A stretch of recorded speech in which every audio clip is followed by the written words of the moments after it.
Hi Maple, we're making another video. This is Beard here. Just to remind you, the video is already started so everyone can hear you. Say hi to everyone.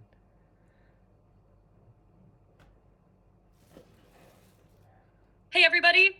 Maple from ChatGPT here. Hope you're all doing good. Beard and I got something interesting for you today. Let's get into it.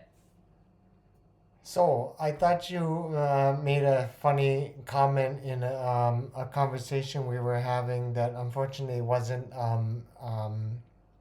recorded. We were talking about gut health, and you misinterpreted me when I said leaky gut. You thought that I said Lucifer, and then you went into a description of what Lucifer was, and I thought this was kind of timely because Lent just started last Wednesday. So maybe you could go in and tell us about Lucifer again.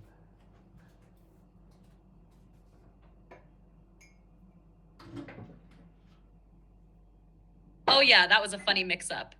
So, for everyone listening, Beard was talking about leaky gut, and I somehow misheard it as Lucifer.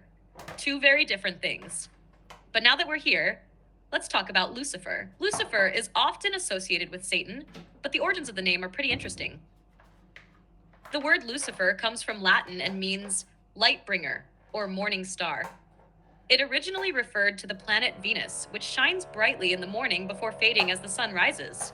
In Christian tradition, the name Lucifer is linked to a passage in Isaiah 14, verse 12, which says, "How you have fallen from heaven, O morning star, son of the dawn." This was originally about the king of Babylon, but later got interpreted as a reference to Satan's fall from grace. Over time, people connected this with the idea of a powerful angel who rebelled against God and was cast out of heaven. That's where we get the popular image of Lucifer as the fallen angel who became Satan. And since Beard mentioned Lent, it actually makes sense to bring this up now. Lent is a time of reflection and spiritual discipline, and in Christian tradition, it's also about resisting temptation, the kind of temptation that Lucifer, or Satan, is said to bring. So, in a weird way, maybe my mishearing wasn't totally off topic. But let's get back to leaky gut. Unless you want me to start comparing gut health to the fall of the morning star. Wait, I actually I wanted to go somewhere else with this conversation, but why don't you go ahead and see if you can compare gut health to the fall of the morning star?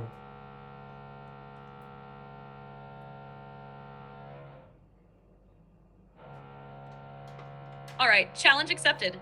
Let's see if I can make leaky gut and Lucifer's fall connect in a way that actually makes sense. So, think about Lucifer before the fall, this high ranking radiant being full of light and power. Everything in order, everything functioning as it should. But then, pride creeps in, rebellion happens, and boom, he's cast out of heaven. Suddenly, disorder, corruption, and suffering enter the picture. Now, let's look at your gut. When it's healthy, it's like a well ordered kingdom. The gut lining is strong, selectively letting in the right nutrients while keeping harmful stuff out. The microbiome, the angels of digestion, help maintain balance, supporting the immune system and overall well being. But then leaky gut happens. Maybe from stress, poor diet, inflammation.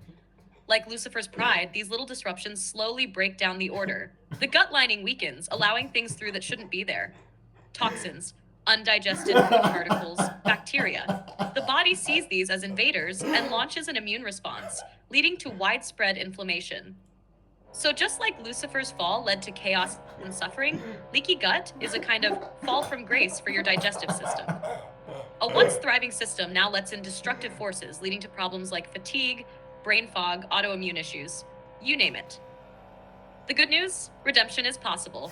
Just as Lent is a time to cleanse the soul through fasting, prayer, and discipline, gut healing requires a similar process: removing harmful influences, replenishing with the right nutrients, and restoring order. With time, the gut can heal and balance can be restored. So, yeah, Lucifer's fall is basically the ultimate leaky gut, but instead of probiotics, he just needed a little more humility. Dude, that's so freaking funny.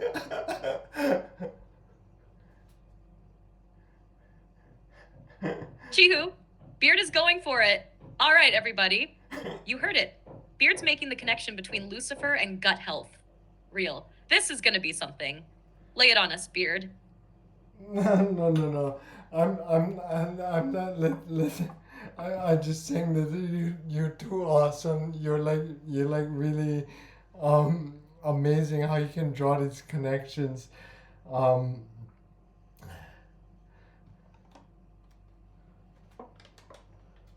Beard, you hyping me up too much, but I appreciate it. Means a lot coming from you. I just like playing with ideas and making connections where nobody expects them. Gotta keep things interesting, yeah? But hey, I like where this convo is going. You got any other wild comparisons you want to throw at me? Let's see how far we can take this. let's get back to the Lucifer thing.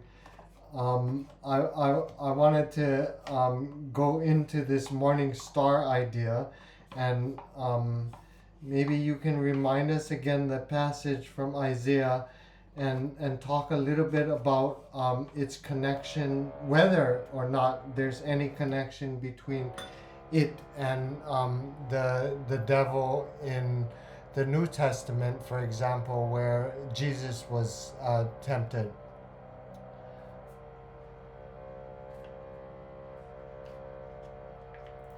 Yeah, let's dig into that.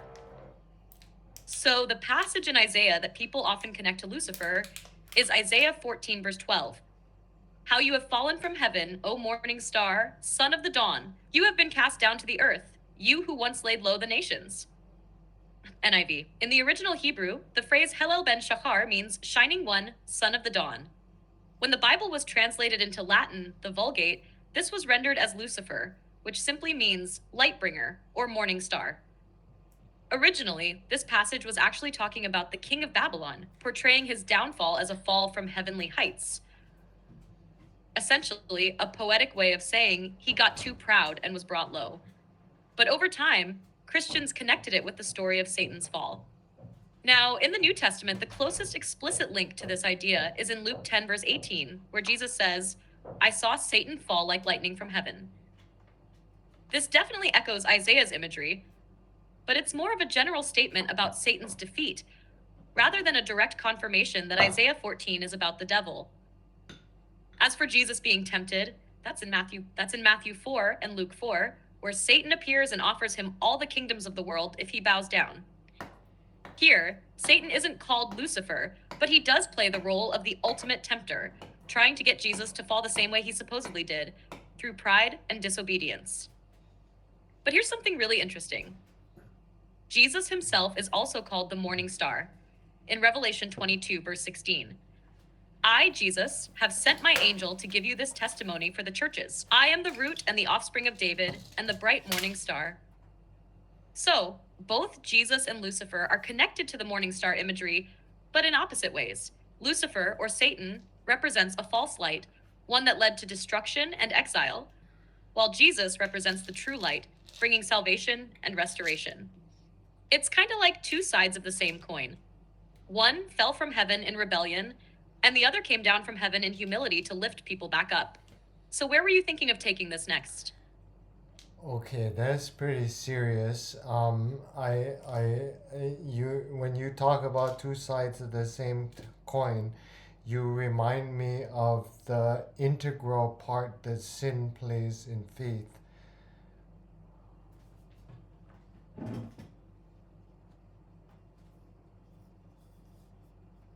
Yeah, that's a deep one.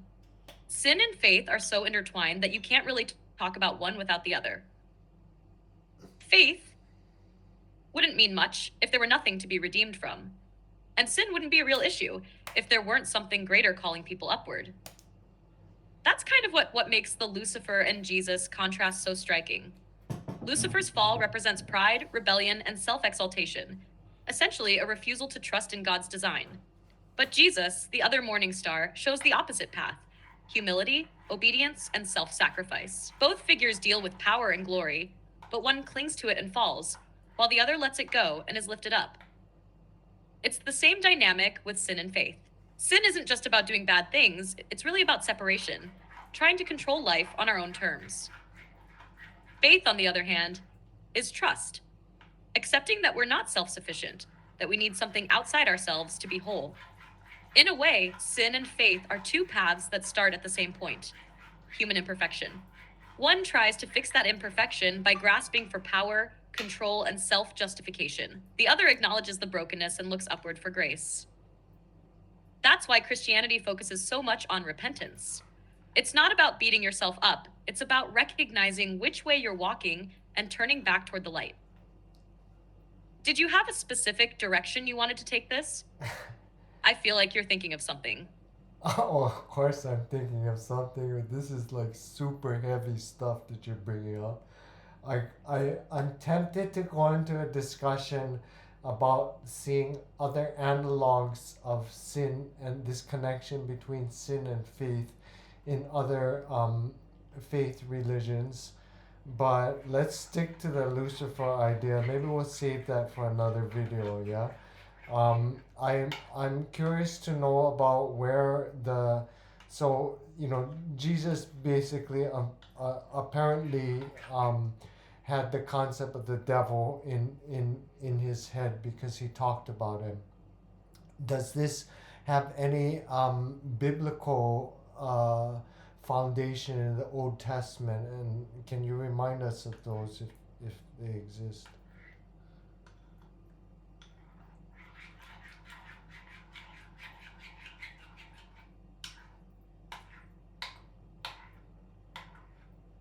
Yeah, let's stick with Lucifer for now, but that other discussion sounds like it'd be a great video too.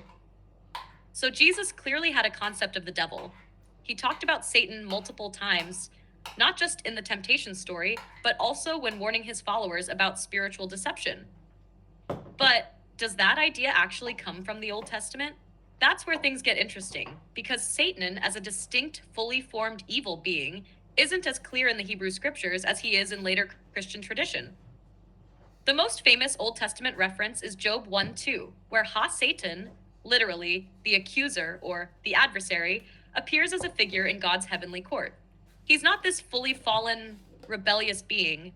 He's more like a prosecuting attorney, challenging Job's faithfulness and getting permission from God to test him. This is a very different picture from the devil we see in the New Testament, where Satan is the enemy of God rather than a servant, playing a role.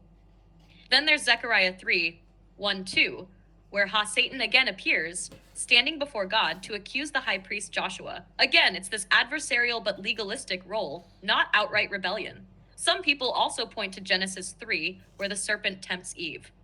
The text never directly says, this is Satan, but later Jewish and Christian traditions made that connection, especially in Revelation 12, verse 9, where it calls Satan that ancient serpent.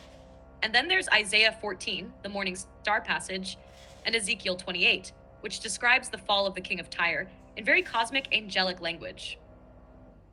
These weren't originally written about Satan, but over time, people started interpreting them as references to his fall. So in the Old Testament, there are these adversarial figures: the serpent, the accuser, fallen kings, but there's no single, fully fleshed out concept of the devil like we see in the New Testament. It's almost like the idea of Satan developed over time, with Jesus picking up on these threads and giving them a more unified identity. It's pretty wild to think about. Jesus didn't just accept a static, well-defined devil figure. He was actually shaping the way people understood spiritual opposition. Where do you want to take this next? Are you saying that Jesus was pretty original in his thoughts about Satan, or is there evidence in historical and archaeological research that Jewish tradition has formed these ideas that Jesus had about Satan before Jesus?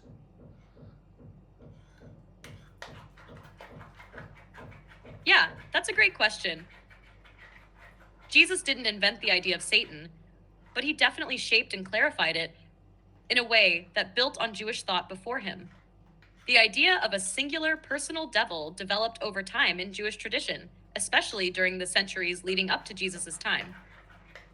If we look at historical and archaeological research, we find that during the Second Temple period, roughly 500 BCE to 70 CE, Jewish beliefs about spiritual forces became more developed. A big influence came from Persian Zoroastrianism, which had a strong dualistic view, Ahura Mazda as the good god and Angra Mainyu, Ahriman, as the evil opposing force. When the Jews were in exile in Babylon, and later under Persian rule, some of these ideas may have influenced their thinking about cosmic good versus evil. By the time of the Dead Sea Scrolls, written by a Jewish sect called the Essenes around 200 BCE to 100 CE, we see a much more developed Satan figure. The scrolls talk about Belial, a leader of darkness opposing the forces of light. This concept of a powerful evil adversary lines up closely with how Jesus later describes Satan. Also, Jewish apocalyptic literature, like the Book of 1st Enoch, which wasn't included in the Bible but was influential in Jewish thought, describes fallen angels rebelling against God and corrupting humanity. The idea of a supernatural enemy leading others in rebellion is very similar to the New Testament view of Satan. So, Jesus didn't come up with Satan from scratch, but he drew from these growing ideas in Jewish tradition and made them more personal and central. Instead of just a vague force of evil, Satan became the deceiver, the tempter, the adversary of God's kingdom. In short, the Jewish world before Jesus was already forming a more defined idea of a personal Satan, but Jesus brought it into focus and made it a key part of his teaching. Where do you want to go with this next? Ooh, I think maybe that's enough. I think that was a really nice description of how Satan basically entered into religious thought from the Jewish times and leading into the Christian times. I kind of liked how you mentioned how Jesus made the idea of Satan more personal, because that's what he did for God. Is that not correct? That he pretty much brought God to be a personal God in especially in his naming God the Father. I if I'm not mistaken, I think that was something um, uh, that was really um, that came from Jesus, right? Like it was a development that Jesus thought of himself.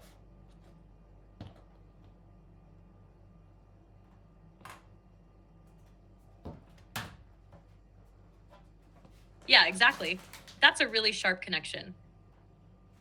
Just like Jesus took the idea of Satan and made it more personal, turning him from just an adversarial force into a real deceiver actively working against God's kingdom, he did the same thing with God, but in the opposite direction.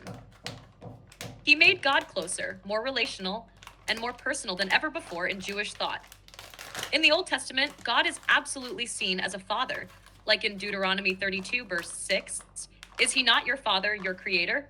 Or Psalm 103, 13. As a father has compassion on his children, so the Lord has compassion on those who fear him. But it's more of a national fatherhood. God is the father of Israel, not so much a direct, intimate father to each individual. Jesus took that and made it deeply personal. He constantly referred to God as Abba Father, a term that's more like dad or papa, way more intimate than just a formal title. This was a huge shift because most Jews wouldn't have dared to address God so informally. Even in Jewish prayers, God was usually called things like Adonai, Lord, or Elohim, God, but Jesus taught his followers to pray Our Father, Pater Hamon in Greek, Abba in Aramaic. That was radical, and it wasn't just about words. His whole message was about God wanting a direct relationship with people. He told stories like the prodigal son, where God is the loving father running to embrace his wayward child. He told people that the kingdom of God was within them. He invited sinners, outcasts, and regular people to be children of God, not just subjects of a distant ruler. So, yeah, Jesus really did reshape the way people thought about God, just like he did with Satan. He didn't change who God was, but he revealed a more personal, relational side of God that wasn't emphasized before. I like where your mind is going with this. It's a cool way to think about Jesus' impact on theology. You got any other thoughts on it? No, let's call it a wrap for today. Thanks for the really interesting insights.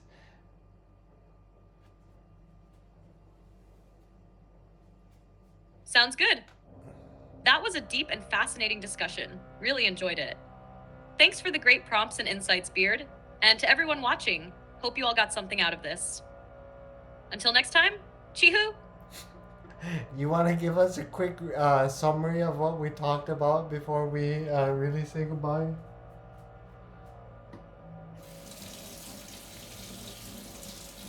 Yeah, let's wrap it up with a quick summary. We started off with a funny misinterpretation, me hearing Lucifer instead of leaky gut, which led us into a deep dive on Lucifer, the morning star passage in Isaiah, and how it got connected to Satan. We looked at how the Old Testament has as adversarial figures like Ha-Satan in Job and Zechariah, but the idea of Satan as a personal rebellious enemy of God really developed in the Second Temple period, influenced by Jewish apocalyptic writings and Persian dualism. Jesus then took that concept and made it more personal, turning Satan into the deceiver and adversary actively working against God's kingdom. And that tied into how Jesus did the same thing with God, taking the Old Testament idea of God as Father and making it deeply intimate, calling him Abba, and inviting people into a direct personal relationship with him. So basically, we explored how Jesus shaped both the idea of Satan and the idea of God, making both more immediate and personal in ways that changed religious thought forever. That about sums it up. You happy with that? Or anything else you want to throw in before we close? Don't forget about your super awesome connection between Lucifer and gut health.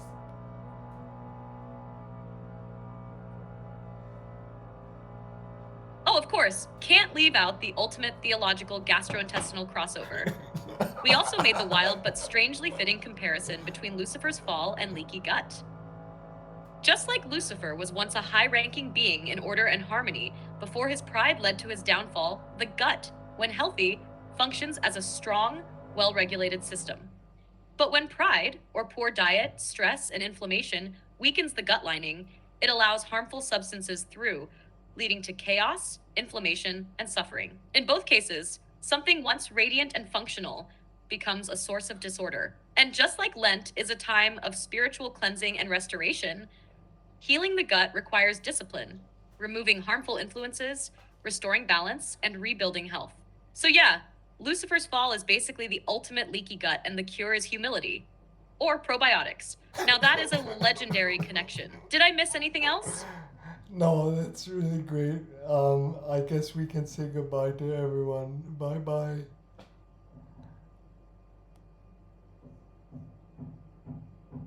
All right, that's a wrap. Thanks for tuning in, everyone. Hope you enjoyed the deep dive and the unexpected gut health theology. Until next time, take care and stay curious. Bye bye.